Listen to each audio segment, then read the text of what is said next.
Hey, this is Jim McDonald. Welcome to episode 240 of the PowerCast. This episode, here's the thing. We were talking about how sometimes you make what seems like the right decision and you move forward with something and it just doesn't turn out very well. You do the same thing you've always done and it doesn't turn out well. We were talking about this mostly in terms of coaching. However, the episode itself is kind of representative of the whole thing because though we were shooting normally and everything was going okay, had two cameras die in the course of this episode. So about 27 minutes in, I was down to one camera and that one camera was just on mark the whole time and it was disconcerting. So I had to come up with a solution to fill in or other than just like throw a logo up. Okay, I can't believe that just happened. I just got a card full error and I had finished this whole intro. So anyway, let me try to pick up where it leaves off. So I had to come up with an option to fill that space other than just throwing a logo up or just running Mark's camera, which is disconcerting. So what I did was I pulled footage from 6 years ago, back in 2011, of training inside what at the time was Super Training Gym. It's a lot of it's multi-ply. They're standing there lifting raw. There's a number of different things. Hopefully you'll enjoy it. If you don't enjoy it, you can just listen.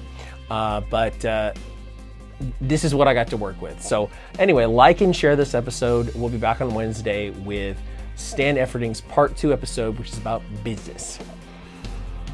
Support for this episode of the PowerCast comes from Precision Nutrition, home of the world's top nutrition coaches. Head over to get.pn/PowerCast for a free nutrition course, especially for PowerCast listeners, focusing on the role of carbs. That's get.pn/PowerCast. Reebok.com, home of the Legacy Lifting shoe, the official shoe of the PowerCast at Reebok.com. 8-Man Strong apparel for people who lift heavy weights at 8manstrong.com. Compex Muscle Stim products at CompexUSA.com. Use the code PowerCast for an additional 28% off all but the lowest price model. HowMuchYouBench.net. Use the code PowerCast for 15% off slingshots and free shipping on orders over $100. And Bodybuilding.com, the world's largest fitness website and supplement store. Bodybuilding.com has free plans for every level. Visit bodybuilding.com today to become your best self.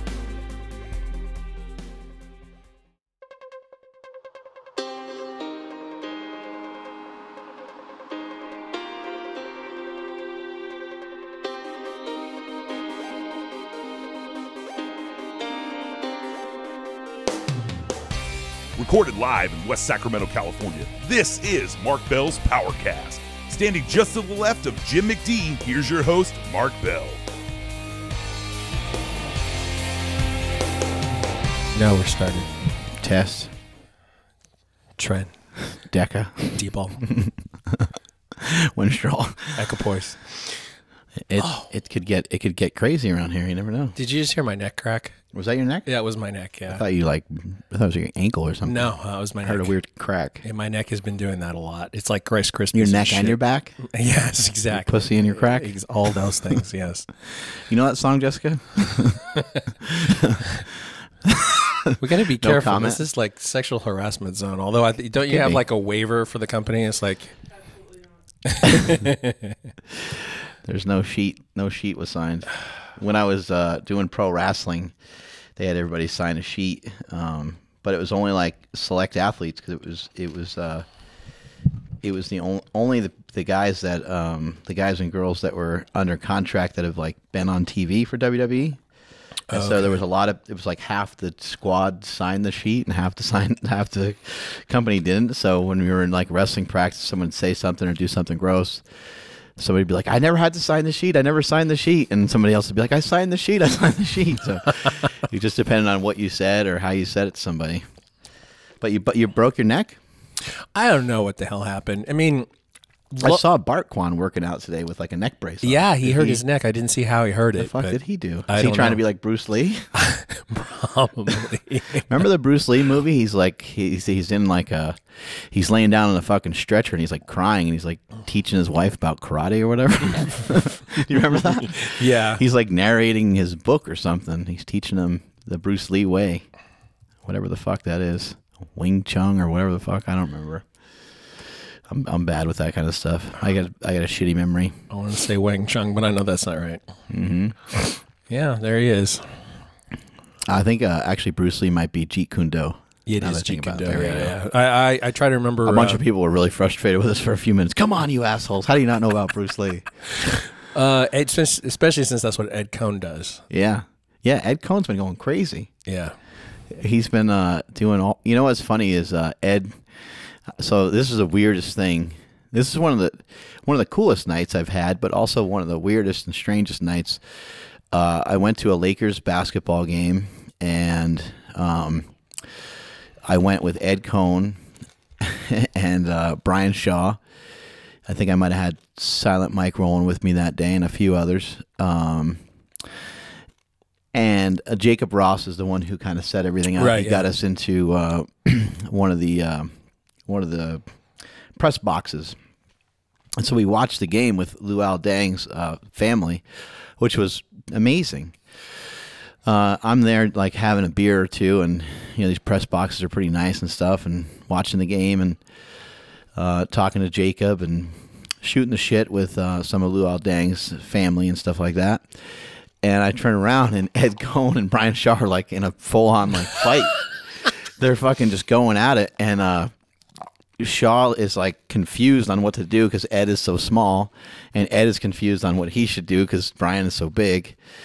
And Ed's like, yeah, then I would go like this, and I'd go like that. And Brian's like, just shaking his head. He's like, none of that shit would fucking work on me. And Ed's like, yeah, dude, it's regardless of how big somebody is, motherfucker. He's like, this shit hurts. Brian's like, I don't fucking think so. He's like, I'm not letting anybody get me into anything. He's like, fuck that. He's like, I will fucking kill you before you like do this to my arm or whatever. And I was like, these guys are gonna like end up going at it, and this whole fucking press box is gonna explode. Oh my God. And turn to dust. But I don't know what the hell they were doing. They were just, I guess, boys will be boys, and they started wrestling around. Oh yeah, there's Bart with his broken neck and a popsicle. And a popsicle. Yeah, I don't know. I mean, I hurt mine a long time ago a couple of different ways. Like I was working in a warehouse, and I picked something up, and I sort of twisted and turned at the same time that I picked it up, and it hurt my neck and hurt my lower back and whatever. Lower back doesn't really bother me. You kind of did the Peter Griffin twist.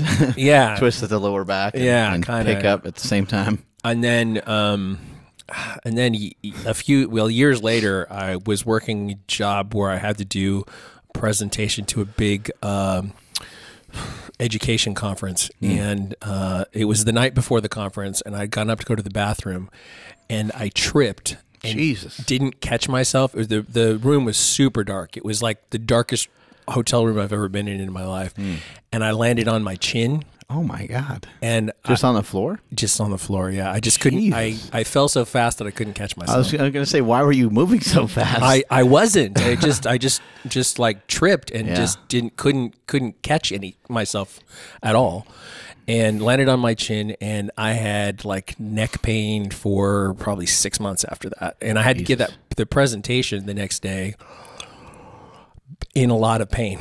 It's amazing how like hard and fast you do stuff sometimes. You don't even realize it. Like I remember, I think I was like 12 or 13, and I was just eating a bagel. And I like almost bit my entire finger off. I'm like, why am I in such a fucking hurry to eat this stupid bagel? It's not going anywhere. And why are so many pounds of pressure devoted to chewing up a bagel? Exactly. I like kind of don't understand. I don't get it. It's like when you accidentally bite the inside of your mouth. Oh. Then you keep doing it over and again. Swollen. It's in the way now. And you discover exactly how hard you're biting just to the casual bite. Shit, it feels like you almost bite right through your skin. Yeah, right? yeah. You expect to see a hole on the outside. God damn, that shit hurts.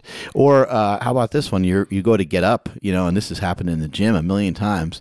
You bend down to get something, like you drop a wrist wrap or something. Yeah. And you go to stand back up, and you whack your head on a bar. Oh, yeah. And it almost puts you right out.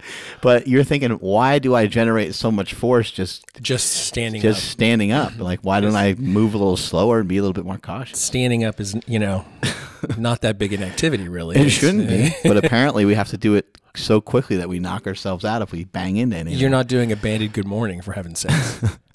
One of the guys yesterday, we were doing some like skull crushers, and we were trying to hand the weights to each other to make it a little easier because, you know, that whole transition is weird, trying to figure out how to get on those utility benches with the curl bar and, like, you know, do you start at your legs and then scoot it towards your head and wiggle into position. You waste a lot of energy that way. So we were just handing it back and forth to each other. A lot less stress on the shoulders and elbows and stuff. And one of the guys went to pick the weight up fast while the other guy was laying down, and just got fucking clipped right in the back of his head. Oh, and you could hear the thud from across the room, so that wasn't good. That's not good at all. Oh my God. I hate that when you hit your head really hard and you get it makes you pissed. Yeah, and you get the goose egg. Like the blood builds up underneath the skin on top of your skull. And what, a contusion, right? Yeah. Yep. Yeah, those are nasty. Yeah. So what the fuck happened with Bart Kwan? Does it say anything on that post? You know, no joke, pulled my neck and trap muscle from bench pressing. Sounds familiar. So he filmed Just Kidding News with a neck brace all day yesterday. Oh, good thing he's a comedian. Yeah, really. Neck brace kind of adds to it, right? Yeah, I think I would just have made it look like a big turtleneck if it was me. Oh, yeah, get it plaid or something? Foreskin. Yeah, you get it kind of skin colored. I guess in his case it'd be yellow. With some extra ruffles on it. Oh, my God. Yeah. Let's blow this popsicle stand? Is that why he bought a popsicle stand? He blew the popsicle stand, and I don't know why he has a popsicle, to tell you the truth. He has a popsicle stand. He legitimately owns. That's right. Yeah. I forgot about that. He said that the popsicle stand, he's kind of frustrated because they won't allow him to, like, promote it a lot via social media. And then if he does promote it, it causes a big problem within the rest of the popsicle stand community because they're like, well, why does he get special treatment? Why is he allowed to talk about it? The other ones are kind of allowed to talk about it because it doesn't have any impact. It doesn't do anything. But he can move too many people with his right, and yeah, so they're like, they get all pissy and stuff. So he really enjoys having the popsicle stand, and I've been there before, and it's a really cool thing that he has going on. And so it's a franchise? It's a franchise, yeah. I don't know how big of a franchise, but so you'd have to do it not as a franchise to be able to. I think so. I think it's one of those things. I think you get 3 people to join in, and everybody throws in $30K, and you're kind of up and running. Oh. You know, so it's not like, you know, it's not some crazy, you know, that could be a huge commitment if you're just starting a business. But if you've been in business already and accumulated a little cash, then that's not a huge thing to so that's to that's the franchise fee, and then you have to have, like, operating capital. Yeah, I would imagine. I don't know how it would work after that. You're going to have to pay the rent and stuff too, right? Yeah. So, and then operating capital to just pay employees and so on. It's got to be tough to figure out, but probably cheaper in LA than, like, San Francisco would be. Yeah, it could be. He's also, like, you know, I don't even remember where his place was, but it was like, you know, it wasn't like it was downtown. Okay. You know, like downtown Los Angeles or anything, but it was nice, and they had everything there. Fucking tasted really good and really, really cool. But, you know, Bart and Gio and now their little baby, Bart is just a insanely hardworking guy. It's really cool to see, and I know that Gio has people now kind of joining her fitness quest. She's losing weight and getting back in fighting shape, I guess you'd say, after popping out the baby. But you know, they're super healthy. The baby looks awesome, and it's adorable. Oh yeah, super cute, and he was super solid too. You know, some babies pick them up and they're kind of just like water and fat. They're just kind of they're just kind of squishy, and they're like that for 4 or 5 months. Well, this little guy was ready to take on the world. He was alert and moving around real well and stuff. But anyway, they're people I admire a lot and look up to. Fucking super cool to see them doing well. Gio liked actually my most recent Instagram post, which I think is something that hasn't happened very often. Felt pretty good. That's cool. Yeah.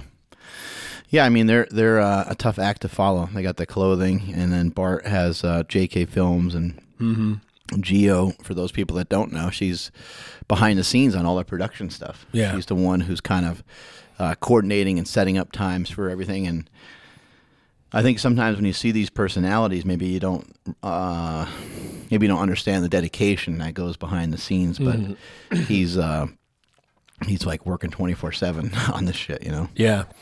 It is the sheer amount of work that it takes to make all that stuff happen. Yeah. I wonder what the fuck he did to his neck. So he just did it benching instead? Yeah, that's what he said. And that's this time, that's why mine hurts. Because I slept on it funny, and then I went a little heavier on the bench that week, which is like the next day maybe after I slept on it funny.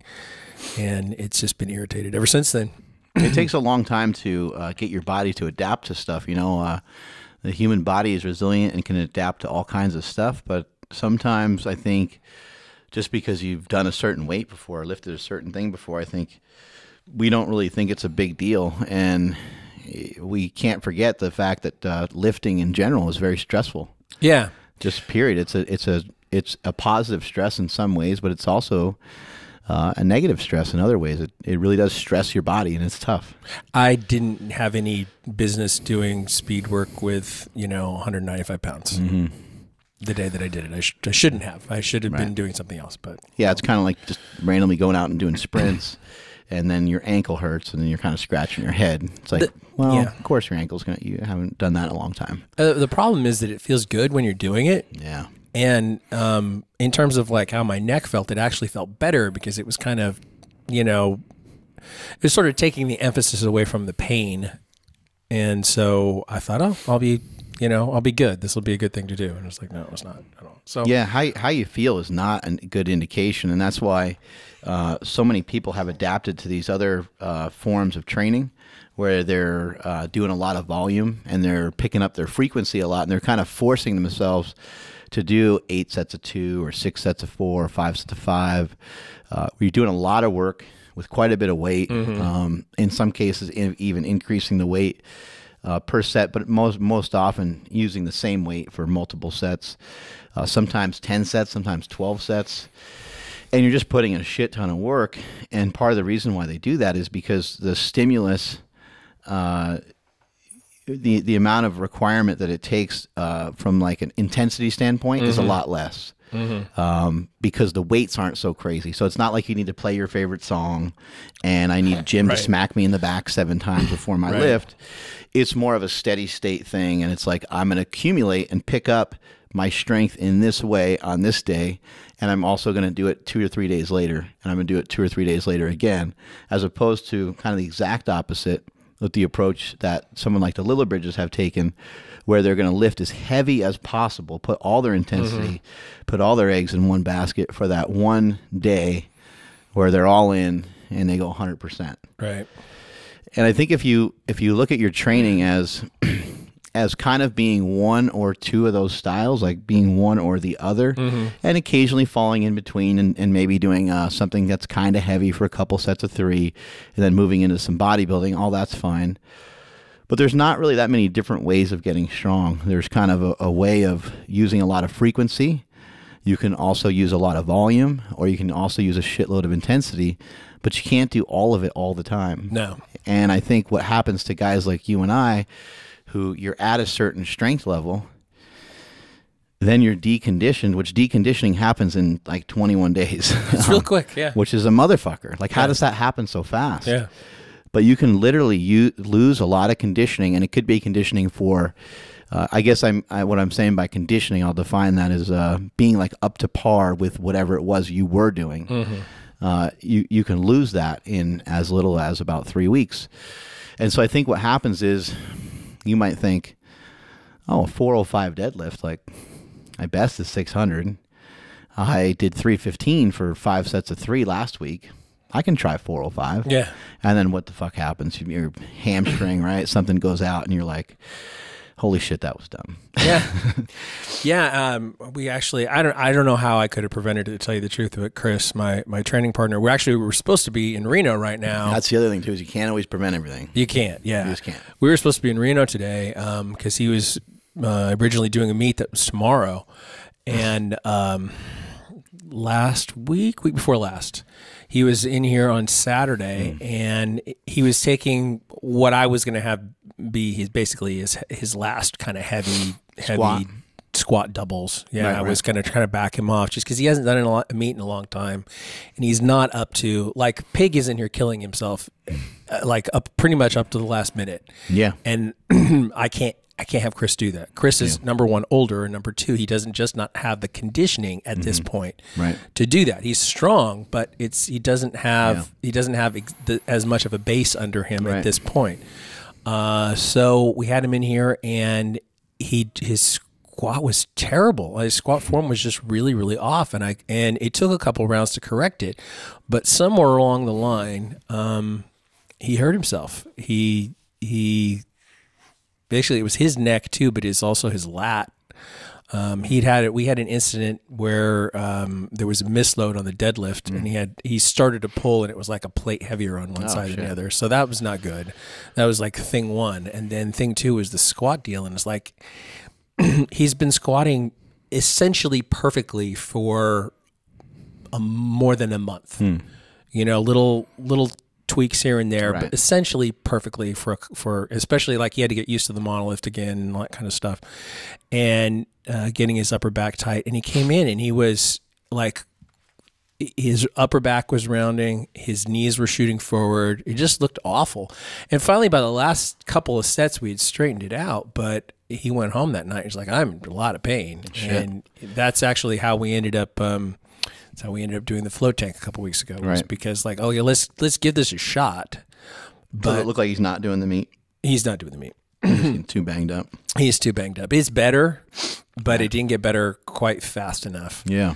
I mean, he would have lost more than the last 2 weeks before the meet. I've said it many times before, and I'm not the inventor of the quote, but you know, you're never going to know how far to push unless you push beyond your limits a couple times. Yeah. So you kind of got to get, burned by the stove, so to speak, to learn that it's hot. Right. You know, you have to kind of go through some of that. Unfortunately, you have to do too many sets of curls and not be able to move your arms the next day. And then you go, okay, well, I do want my arms to grow, but not at the sacrifice of not being able to use my arms for the next several days. It's probably overkill. You know? Right. Yeah, for sure. And, you know, he's kind of my guinea pig. He's kind of the first person I would ever say that I coached, you know? And so I'm feeling it out too, and trying to be responsive to what I see in his lifting and manage expectations and all that stuff. And I thought that as a last day that would be okay, and maybe it had nothing to do with it, really. Maybe it was just, I don't think it matters how long you've been doing it for either, because Smokey was preparing for his last contest, and a lot of the movements were looking really good for him. The deadlift was something where he was kind of struggling in, but the bench and the squat were looking pretty good. And then, that last day, he told me, he's like, my bicep, he said his arm. My arm is really bothering me. I don't know what to do. And I said, how many sets are you supposed to do? And he said, 3. And I saw his last set, and it was kind of slow. I was like, why don't you just do like 1 or 2 more, and let's see what that looks like. So he did 1 more, and I said, and he came to me again, and I was like, how'd that feel? He's like, it didn't really feel any worse. And I was like, okay, well, you're almost the end of the workout. Why don't we just do 1 more set, and we'll just call it there. That way you got through almost all the sets you were supposed to. At that point, it would have been him doing 3 sets of what he was supposed to do instead of 4. And I was like, that's not going to really make a big difference in the grand scheme of things, but it's also good to toughen up and to fight through stuff sometimes. Sure enough, he goes to that last set, and boom. I didn't do his programming for him, but it's not anyone's fault. Sometimes that shit just happens. You get fatigued, you get tired. I was the one who told him to push for 1 more set, just based off the information that I saw, and I could not foresee he's going to tear his bicep. Yeah, your eyes don't have an MRI built into them, so you can see what was up there. And that's really just the hardest part. Like, I had really not thought about that before. The fact that you kind of have somebody's future in your in your hands, at least in terms of lifting, not the world. Well, and there's a huge difference between somebody going in and deadlifting 50% versus them deadlifting 80%. So you're not going to get a great result from them lifting 50%. No. unless it's some specific task. No. It's practice or it's something else. But if you're looking for them to get strong, I mean, Dr. Fred Hatfield, he said it best when he said, you know, if everyone could just lift light and lift fast, everybody would be really strong. It doesn't work that way. Yeah. You know, compensatory acceleration is great, and to try to produce a lot of force, those are all great. We've all done things like that, dynamic effort work. We all are in agreement that those things can be effective, but it's not the only way to train. You have to also overload your body and handle heavy weights. Otherwise, what happens when you go to handle the heavy weights? You don't know how to do it. Yeah. And, you know, my instinct had been to say, don't go over, you know, 4 plates. And I let him go over 4 plates, but I was only intending for there to be maybe 1 or 2 sets above that. Right. But 4 plates didn't seem like enough at that point, you know, that many weeks out. Absolutely. And so, I don't know.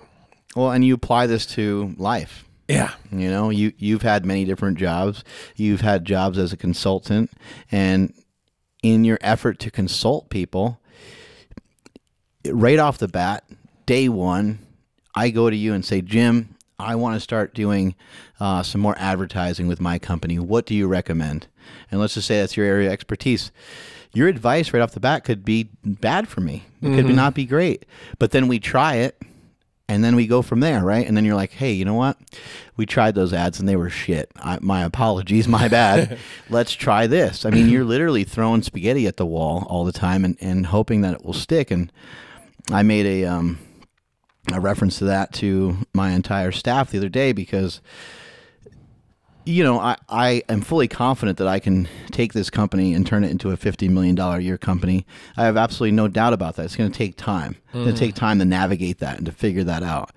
Those are some of my goals. I can figure out ways of reaching my goals. I'm not going to get to those goals by myself. And also, everybody should know and understand that a lot of these things are new to me. A lot of things that pop up are new, and a lot of these things I'm learning. It doesn't matter which icon or which person you look up to, whether it's Gary Vee or whether it's any of these iconic figures that have made millions and millions of dollars.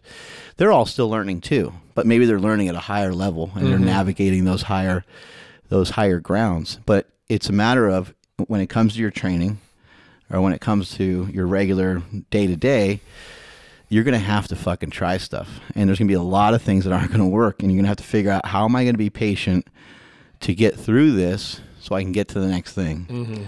And in your lifting, what I've learned is the most important thing to get to those goals that you have is to build and be prepared for whatever's coming next. And that's the most important thing. And how you set that up is the unknown. And that's the part that's scary. That's the part that's frustrating. You're like, why isn't this happening right now? I want this to happen, you know? Exactly. And then you're like, oh, well, that's because I need to do a better job communicating with everybody. Whoops. You know, because it's all these things that you're thinking up in your head. And you can have that happen to you a million times over with your lifting. You get so excited, and you and I are going over a plan, and you're telling me we're going to get you, you know, you're going to be benching 405, and we have it all written out, and we have it all scheduled, and we're both excited about it. And then I just hurt my shoulder randomly in training, you know, and it could be, I've had every coach that you can think of coach me. I've done some programming from Eric Spoto. I've done some programming from Stan Efferding, Chad Wesley Smith, James Smith. I mean, you name it. Josh Bryant. Yeah, Josh Bryant, Matt Wenning. And all of them have been outstanding. And guess what? All of their programs have worked. And all their programs have taken time. They all take like a tweak or two. Yeah. One of the things, I think each guy has their own skill set. But one of the better things that I've seen was with Matt Wenning in particular. Matt was like, hey, you already know how to lift. You know, use some intuition as well. You know, don't be afraid to just... Right. Don't be afraid to just use your gut. He's like, I want you to follow the program. I want you to do what's written out. Do it to the best of your ability. And when you're not sure what to do the fucking program. Right. But, you know, if you look at it and you're like, oh, he wants me to do a static bench out of the rack, like a pin press. And he's like, and you know that pin presses fuck you up every time you do them. Either A, do them really light, or B, do something else. He's like, it's only probably going to help you rather than hurt you. If you're not excited about the plan, and it's the same thing when I played football. If you try to run a play that the coach is all excited about it, but the players fucking hate it. The play always sucks. It never works. I talked to Heath Evans about it. He was like, he goes, my God. He goes, we had plays that it didn't matter if we were at the Patriots, the Saints, no matter where we were. He's like, every once in a while you'd have a play that nobody believed in, and it didn't fucking work. And I wonder where that falls on the continuum between things that were never going to work and everybody had a sense of it, or things that didn't work because nobody liked them. Yeah. You know? Yeah, right. Yeah, you wonder, what happened first. Yeah, exactly. Because maybe it was just poorly conceived and everybody knew it. It's like, well, if we do this, it's not going to work out, no matter what we do. That's Bill Belichick, where he comes in with the Patriots, and what Heath was telling me was he's the master of getting everybody to buy in, and he thought that that's where you start. This is what we're doing. This is why we're doing it. This is how it's going to be executed. Let's see how it works. It's kind of obvious. Everyone hates it. Hey, this is what we're doing. This is why we're doing it. This is why it's going to work. Everyone hates it. It still sucks. He reintroduces those principles over and over and over and over again. And he says, if we don't get this together, we're going to lose this fucking game. We need to be able to run this play, and then slowly but surely, somebody picks it up, and then it starts to come together. But it's hard to have that energy. Yeah. And when it comes to your lifting, if you get hurt, then it all gets very negative very quickly. Yeah. And it gets to be fucking depressing. And you're like, okay, well, I can go to the gym and I can still do cardio and I can mess around with some machines and I can still do arms, but it's not the same. It's not, you take away squat, bench, deadlift from us, and we're pretty grumpy. Yeah. I did do a bunch of push-ups yesterday, and push-ups are great. Push-ups are great. Good. I just did them real narrow, almost like diamond. Yeah. And those were not too bad. That wasn't too bad. And did some kind of light incline dumbbell presses, and that wasn't bad. You can usually find a way. It's just something about a barbell. It provides a certain set of stresses that doesn't always go well. We did a workout in here the other day, Monday morning. Our pizza for breakfast workouts, which are, I've stated it before, but I'll say it again. I say pizza for breakfast because I know if I was telling everybody I was working out in the morning that no one would show up. So instead I tell everybody there's going to be pizza here in the morning.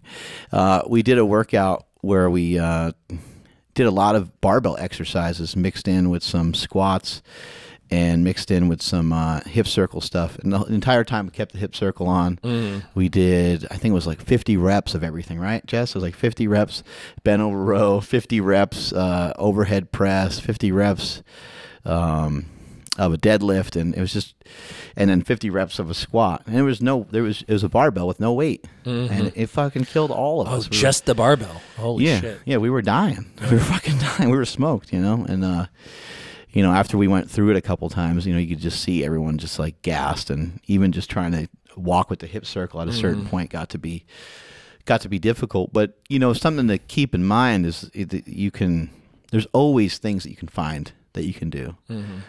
Even with some of my worst injuries, I was able to at least use a barbell.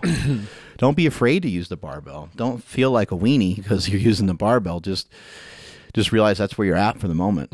Maybe you just tore something. Maybe you're coming back from something. It's not the end of the world. You'll be able to come back. But if you just let those movements die, then they will really die, and you won't be able to really move in those positions all that well anymore. So you got to keep them around. You got to figure out ways of keeping those movements around as soon as you come off of whatever injury it is that you had. Yeah, I mean, Chris was enough better that a couple days ago we were in the squat rack again, but with pretty much like one plate, trying to figure out, all right, what did you do? Like, I've never seen you do this stupid thing before. Why did you do it? Yeah. And can we figure out how to get around it?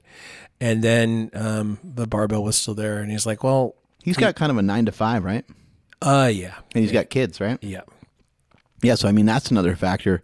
I'm really interested to see how Pig does because Pig was in the Air Force, right? And he got out of the Air Force and now he works here, and he's slanging some slingers out of our warehouse, and he has a much more, a less stressful job. Yeah, way less stress, and so it's going to be interesting. I think that alone is going to, obviously the training that he's done, he's gained some size as well. I think that he's going to put 100 pounds on his total. Probably so. And I think, so a lot of times people are looking at a program or programming for somebody, but the life that somebody lives is going to be have a huge influence on it.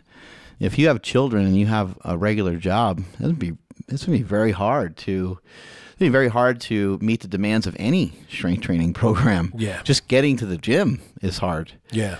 Not to use it as an excuse, because there's really no reason to use it as an excuse, but to try to be very proficient in bench, squat, and deadlift, and try to lift 500-pound squats, 600-pound deadlifts, 300-plus pound benches and stuff like that. It's a challenge. Yeah. Very time consuming. Yeah, it's very time consuming. But we're personally, for me, like I the last time that we were together, just the two of us with Smokey, we were talking about the fact that my weight had gotten pretty stuck. Yeah. And it has loosened up again. I'm bouncing around in a lower band now. Like I'm about between 201 and 204, where I was going between like. Have you been under 200 yet? Not yet. That'll be cool. That's a cool goal. Really close. But the thing a couple of things have made a difference. One of them is literally doing the way you did, literally something every day. Yeah. Something every single day. Just not having any days. Some of that, I think, again, I kind of hate that I'm in the fitness industry so much, because it seems like it's one of those, easy for you to say thing, But it's always hard. Yeah, no, it's always hard. And it's always difficult. It's always difficult to find time for exercise. And as long as I've been doing it, as excited I am as doing it, I talk myself out of stuff every single day, just like everybody else. I talk myself out of my diet. I talk myself out of lifting. I talk myself out of doing any exercise. I don't want to do any of it. But when somebody else tells me that they're doing something, or if I can at least commit to doing a couple of walks a day, which is very, very easy, that's really low-hanging fruit. The other day I was in here, and we got finished with a photo and video shoot for some new slingshot products and stuff, and Gita, one of our media chicks, she was like, I got to do some sprint work. And I was like, fuck. I was like, how many sets are you doing? And she said 6. And I was like, I'm in. Okay, I'm in. Like, I don't want to be in, but I just said it out loud, and I'm in. And then Jessica joined in, and Rosemary, who's new here, joined in as well. We had a fucking great workout, and on top of that, I got my ass kicked by 3 chicks. I got my ass fucking handed to me. These chicks were fucking going hardcore. Some guys would pay a lot of money to get their ass kicked by 3 chicks. Yeah, that's true. That's another story altogether. That's true. I didn't really think about it that way. There was no other dudes around. It was quite the event. Yeah, it was. Just trying to figure out how to get something done every day is a good way of looking at it. Just getting involved in something every single day. What are we looking at here? Well, this came up in my feed this morning, I think, on Twitter. It's Men's Health 39 essential Instagram influencers. Cool. And I'm somewhat disturbed that you're not on this list, but we do know people on this list. And there's a little bit of no rhyme or reason to it as well. Yeah, I have discovered looking through it. Yeah, a lot of times those things are kind of association with whoever put the article together, or because it could be an influence of this Ben Court guy that wrote the article. Yeah, Ben Court's the guy who put the article together. BJ Gador is on the list. BJ's a good dude, as far as I know. He just followed me on Instagram. Thank you, BJ. But he works for Men's Health. Yeah. So, right. Former fitness director, I guess. Maybe he still isn't still, but obviously there's a familiarity there. Right. But yeah, I get your point. Alan Aragon's on the list. The Rock. Tony Sentmanat. Yeah, Tony makes a lot of sense. I mean, most of these people make a lot of sense. From a men's health perspective, maybe they're picking people that have a certain style or look to them or something like that. Maybe so. Mr. Furious Pete. That's a cool picture. Yeah. A lot of times, too, some of these things are, a matter of just relationships. They probably know these people a little bit, and there's probably some previous the familiarity. But when you get down, I don't know. He does okay. There are some 5-digit follower counts in this too, and it does make you wonder. Right. Like that's just. Yeah, it makes you wonder how are they choosing and picking. But when they pick, how many do they pick? 30. They pick 39. Yeah. Andy Frisella should be on there for sure. Yeah, you would think he's moving the needle hard, and Amanda Bucci would be a female representation that I would look for on there. But maybe this is all guys. It shouldn't be all guys though. Kelly Starrett. Oh, maybe because it's men's fitness that it's all guys? Maybe so, but why? Men's health? I don't know. I don't know. I've noticed that... I know there was a girl or two on there. Wasn't there a girl in there somewhere? Or is that just a... Well, that's... down one more? Oh, yeah. So there's one woman, I think. That's kind of crazy. Yeah. Case, anyway, fuck all these guys. I should be on Karen, and sure. I don't know why you're not on this list. I'll crush all these motherfuckers. Give me a microphone. I'll kill all these guys. And maybe LeBron James. Maybe maybe some of it is that they all came from either directly from a sport or fitness focus. Maybe could be former contributors too. That's a possibility as well. They have. You never know about Furious Pete. He's done everything. So. Yeah. Yeah, they got some influencers. They got some people that are going to get people fired up and excited. Looks like there's 2 girls on there. That's kind of weird. Girls, yeah. I would think girls have the girls are having a pretty big impact, I think, and the female population towards entrepreneurship and sort of just not giving a fuck anymore about what other people think is, I think, growing faster amongst females than it is amongst men. I think men maybe have come to some of those conclusions a little earlier, because of various reasons. But I think you're seeing more and more females, especially a lot of the girls we've seen get into powerlifting. They care a lot less about they care a lot less about what other people feel about their aesthetics. And then in the long run, they end up winning because they feel better about themselves because they're lifting more weight, because they're lifting for performance. Mm-hmm. And what happens simultaneously, because they're feeling better, they end up looking better too. Yeah. And everything kind of works together. But you're seeing all these people rather than saying, "Oh, you're too big," now people are spelling out thick, THICC. And they're like excited about it, like, "Hey, hey, you're thick," and the girls are like, "Hey, thanks." Like they're like excited about it rather than like, "Hey, like you could lose a couple." It's a way different thing, right? Way different vibe going on. The aesthetic of that has changed obviously over the years. Like you go back to the paintings of Rubens, where all the women are just generously hipped and huge boobs. Yeah, big hips and butt, and definitely carrying some extra body fat. And now it's kind of similar, except without the fat part. Yeah, and so fat, it's similar, and the boobs have disappeared, which I would love to see them make a comeback in some way. Ladies, if you're listening, I don't know what you could do for them. I don't know if there's an exercise for the boobs, but we got exercises for the butt. We got to figure out something for the boobs. They're disappearing. It's a lost art to have some titties going on. I think that's just where the it's because they're getting lean. Yeah, and their boobs are primarily fat. Our milk supply is being shut down. I don't like it. Lindsey Vonn is on this list too. She has 1 million followers, but I would have expected to see some CrossFit women in here, and then I'm not really seeing that. Yeah. It's it's cool that they're even putting articles like that together, because that's people should be following these people. People should be paying attention to what's going on in the fitness community and what's going on with. I mean, The Rock. Like if you're not following The Rock, then what are you doing? I don't understand why anybody would not follow The Rock. He's a fucking handsome guy. I mean, come on, he's got a lot of good shit going on. Why wouldn't you be following The Rock? He's got like 40 million followers or something, all right? The 93.2 million. Oh, I was way off. Yeah. That was probably 40 million was probably last week. Yeah, probably. Yeah, it's pretty crazy. It's crazy how he's elevated himself above and beyond every single actor in the community. I mean, I'm sure this kind of goes back to the whole thing about like talent and stuff. And clearly, The Rock is a genetic mutant in many different ways because he's 6'5" and 250 and gifted in many different ways. Very athletic and very smart. I mean, he's got a lot of good shit going on. But at the same time, is he the best actor?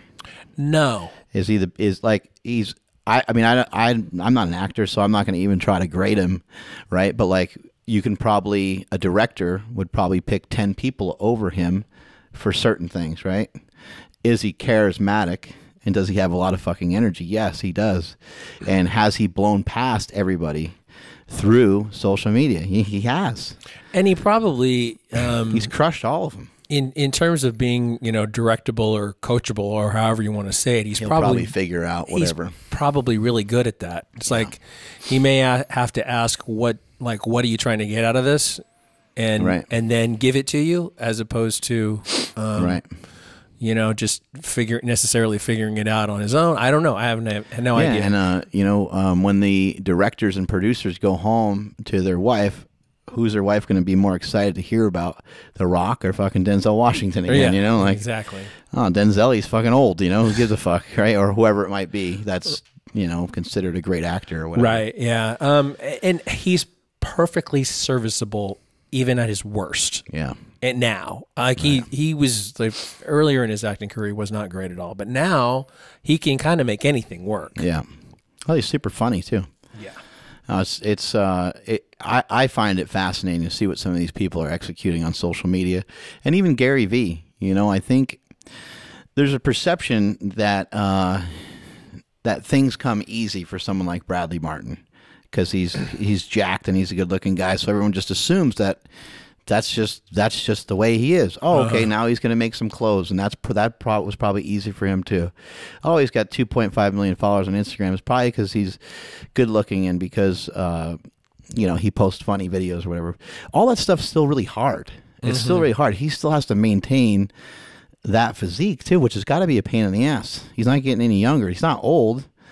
But just like the rest of us, he is getting older. These are all things that you have to maintain and you have to work on. And so things aren't easy for anybody. I keep going back to that Dr. Dre documentary when Dre decided to make headphones. It was fucking hard for him. It's going to be hard for him. It's going to be hard for you too. Everything that you try to do is going to be difficult. And you can't put your hands up and wait for somebody else to get it done for you. You're going to have to figure out a way to pull your own weight and then some. Yeah, for sure.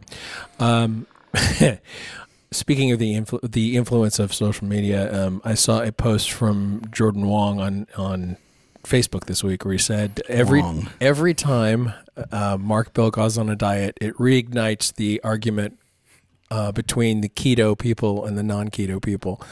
And I commented on it a little bit because it frustrates me that people see what we talk about here, or even what you talk about in your other videos or Instagram or whatever, and they just feel like they have to be in one camp or another about it, right? Or like that you're in one camp or another about what somebody else should do, right? I just like people react to things without listening, I guess. Yeah, and I made the statement before that, the war on carbs is kind of just a thing to get attention. Really, it's really the war on being too fat. Yeah, it's a tongue-in-cheek kind of. It's a war against overeating. Yeah, and you can overeat a steak, and you can overeat your steak and sweet potatoes or your chicken and broccoli, but it's going to kind of not be the same overboardness that you might go with. The extra calories that you might get from like ice cream or pizza or some of those things. And so it's really, when I talk about these things, the reason why I'm passionate and excited about the ketogenic diet is because it works great for me, and I'm excited about it because it gives me an opportunity to actually follow a plan that I can stick to. And so I feel really good about my success with it because it's something I can turn to at any point, and I can make myself do just about anything when I go on that diet. If I have a diet that has more freedom, it's just hard for me. I don't excel as well on those. So for myself, it's something I've always turned to and always have been able to. There's never been a time where I was like, oh, I'm going to go on the keto diet. And there's never been a time where I haven't lost weight and gotten whatever results I wanted from it. Sometimes it takes some tweaks, sometimes I need to move things around a little bit. Sometimes I need to eat a little bit of carbs around a training session, or sometimes I need to figure out how to get more fat or whatever it might be. But, it's always kind of the same. And whatever people like to do for their own diet, is if they can make progress doing that, then that's great. Then more power to them. Yeah. Yeah. The answer always lies in the middle, is what I've learned. And, going out of your way to eat enormous amounts of fat, probably not a great idea. Getting rid of some carbohydrates in your diet and having your body have some being flexible metabolically to be able to utilize fats when it wants to, or utilize sugar when it wants to, without having some crashes, probably a good idea. To admit that maybe over the last 10 years you may have consumed too much protein because you thought you needed 2 grams per pound of body weight, probably a bad idea. Could potentially not be healthy for you, right? You look at Rob Bailey, who's somebody that went vegan. He took, animal foods, animal products out of his diet. He took meat out of his diet, and he felt better. Would most people feel better from removing meat from their diet? Probably. Yeah. If you switch to eating vegetables and you switch to eating some fruit here and there, and you I don't know, maybe occasionally had some like eggs or fish, depending on your moral, ethical, or religious beliefs. If you can mix in some good, healthy forms of protein without some of that, you probably would feel great, as long as you had enough energy. And so again, the answer kind of always lies in the middle. Even for Rob Bailey at this point, if he didn't have an ethical situation with eating meat and he transitioned back into eating some meat, he'd probably feel fucking awesome. Probably so. Right? Because the answer always lies in the middle. Somebody will ask me a question like, hey, can I have peanut butter on the keto diet? And it's just one of those things that I'm going to steal from Andy Galpin, where he said, I just stare at people. He's like, I stare at them, then they just fucking give me the answer. Because he's like, the answer. He's like, don't tell me that you don't know the fucking answer. He's like, the answer. Is milk bad for you? He's like, I just fucking stare a hole in them. and it's the answer to a lot of these things is yes and no, unfortunately. Yeah. Like, is milk bad for you? Like, I would say that anything that you shouldn't consume that will kill you would be bad for you, and anything you consume without like getting sick or dying is probably at least okay enough for you to consume on a daily basis. The tap water that you drink may be slightly polluted, or absolutely. The fucking broccoli that you have might have some fucking weird pesticides and yeah shit. right but in the grand scheme of things. And then also, like, what are you asking for too? Like, are you asking for health purposes? Because health purposes, we are really fucking shooting in the dark. For aesthetics, I can just tell you, hey, look, if you follow this plan and you start to eat less and exercise more under certain circumstances, you will get leaner. There's no question. Whether we pull carbs out or we pull some fat out, I can help you get leaner. No questions asked. If you're talking about health, I'm just going to be sitting here fucking rolling dice and throwing them, because I don't think foods necessarily make you healthier. I think foods can make you less healthy, rather than like a blueberry being so good for you that it makes you healthier. I think it could be more like you could eat stuff that's damaging to your body and can damage your body further over a prolonged period of time, rather than like there's this super berry that's going to fucking do some crazy cool shit to me. And I think that those questions can be answered a couple of ways. One of them is by looking at like labs and stuff like that, and not everybody's going to do that, or what your health looks like in 5 years and 10 years and 15 years. Like, right. And everybody hates a long range plan, Everybody wants to know what the best thing to do is in the moment, and everybody wants to be told exactly what to do, except for those people who hate when they're told exactly what to do. Right. Yeah, and then there's the people that kind of argue back and forth again about what camp you're from, and what I've learned by just, going to Andy Galpin's lab and talking to guys like Mark Sisson and talking to people that like have been researching some of these things for a long time, the answer almost always lies in the middle. What I tell you as a truth today will not be a truth tomorrow. Almonds are great for you. You should eat them all the time. Then a couple weeks later, somebody finds out the shell on the almond, the outer part of it, is dangerous, and you can't digest it, and it hurts your stomach, and it does this, and it does that, and it's like, fuck.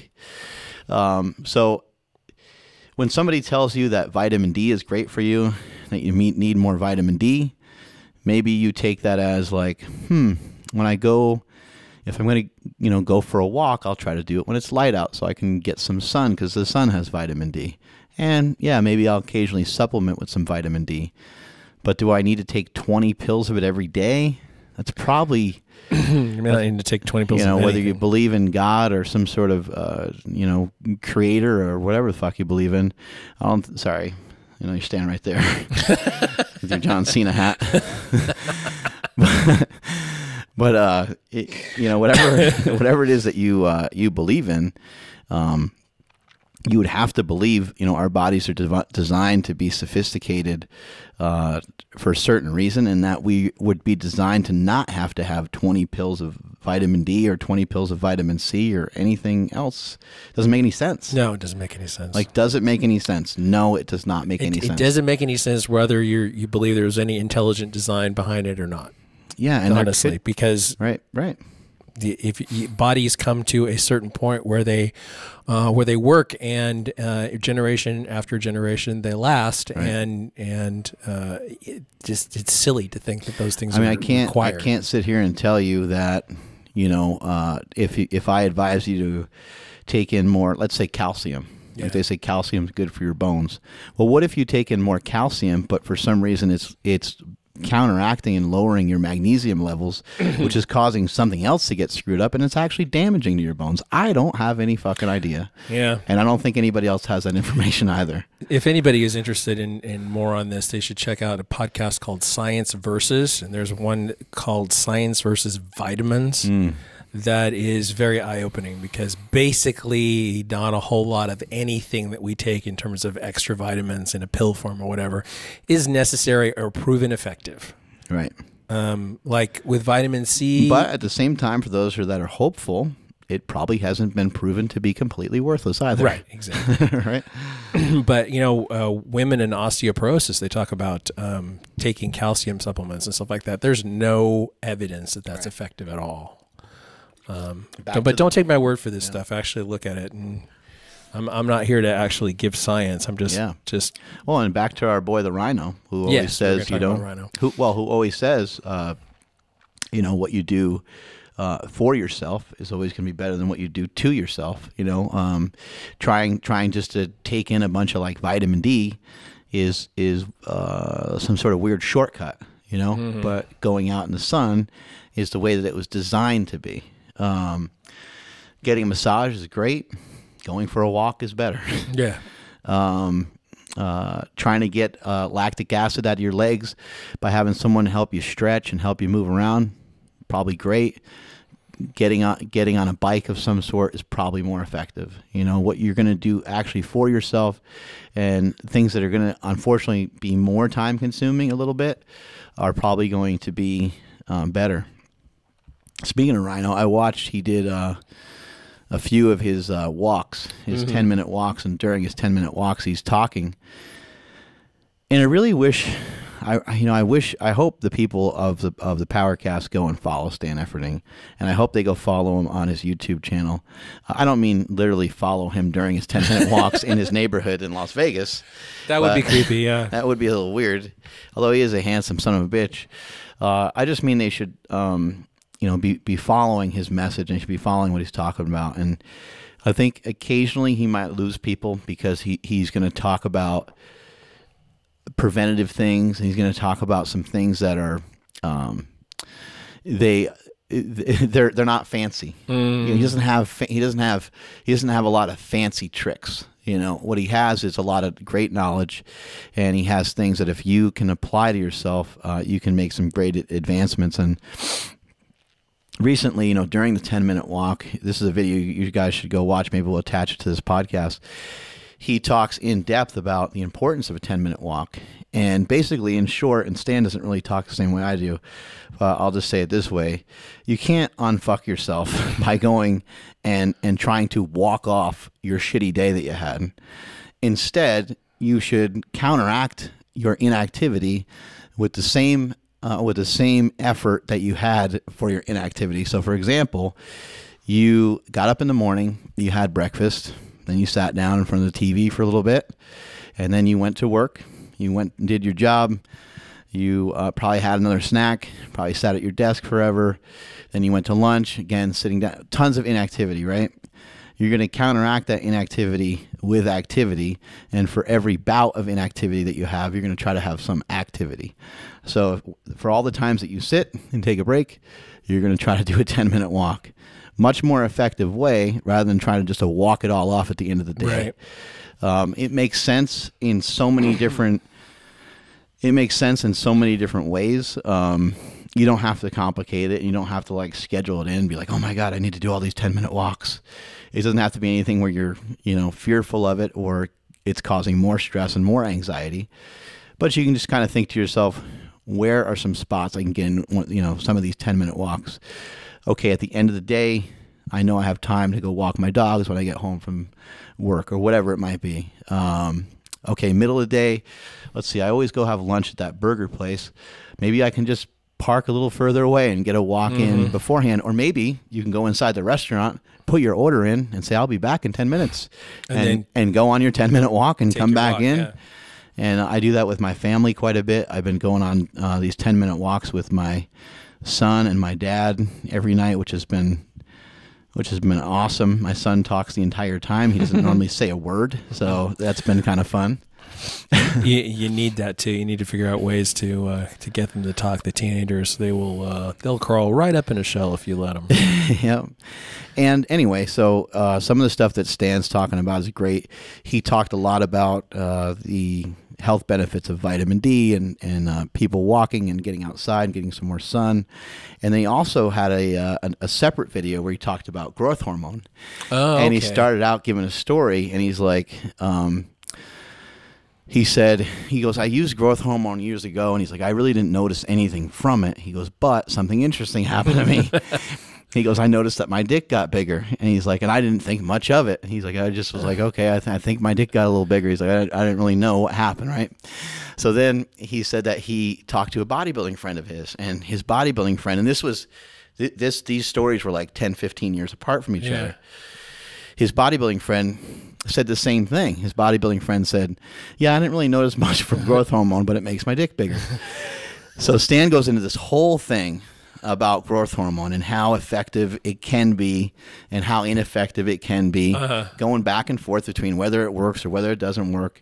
He talks about the price. He talks about cost effectiveness, and he kind of ultimately weighs it out and says, if you're really lean and you're a bodybuilder and you take some growth hormone, it can help with some injuries and can help with a couple things, but dollar for dollar, it's not really worth it. And he goes, and if you're still wondering, because he goes on and he talks for like 20 minutes, and if you're still wondering if there's any scientific proof behind whether growth hormone makes your dick bigger, he goes, here's the real answer. And it just goes dark and it goes, and he's like, and so that's all the time we have for today. I'll catch you guys later. That's great. So now we got to get the scoop when we have him here, because he's going to be here in a couple days. Awesome. On the podcast once again.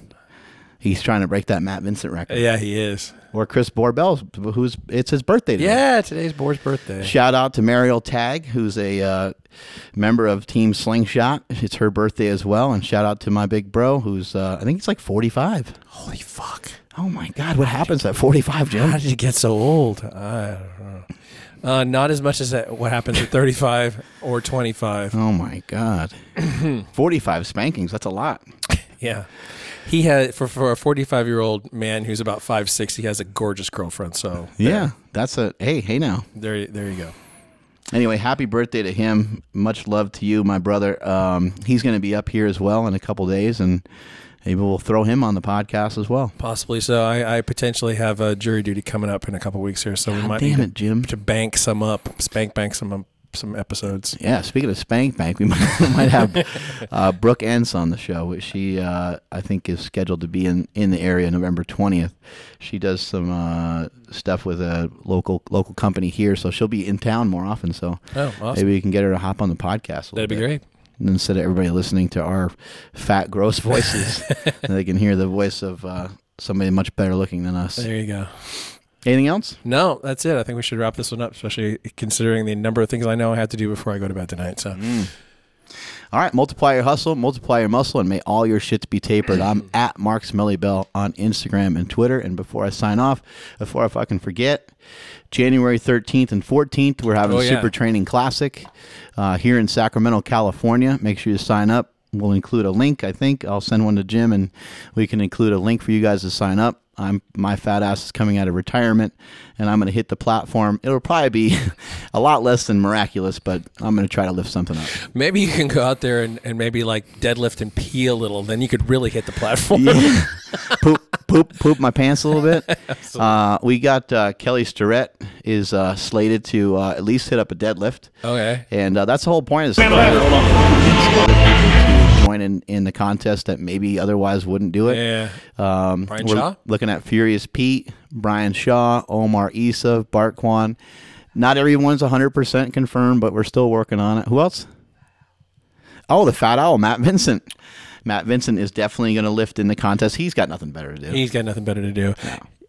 And that is a very small expo, but people should know that the only cost to watch this expo is just the admission fee to the expo, which is, I think it's like $10 or $20. Yeah, it's relatively cheap. The advantage of it being a small expo is like we are literally going to be the only thing that's going on. The thing, yeah. So it's going to kick ass. So make sure you get a chance to come out to it. All right. Shout out to all of our sponsors. I can't even talk.